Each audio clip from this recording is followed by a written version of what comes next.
आज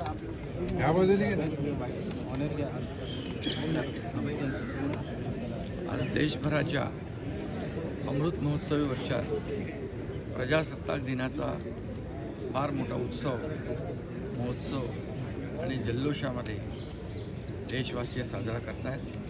त्यामुळे महाराष्ट्र देखील आघाडीवर आहे।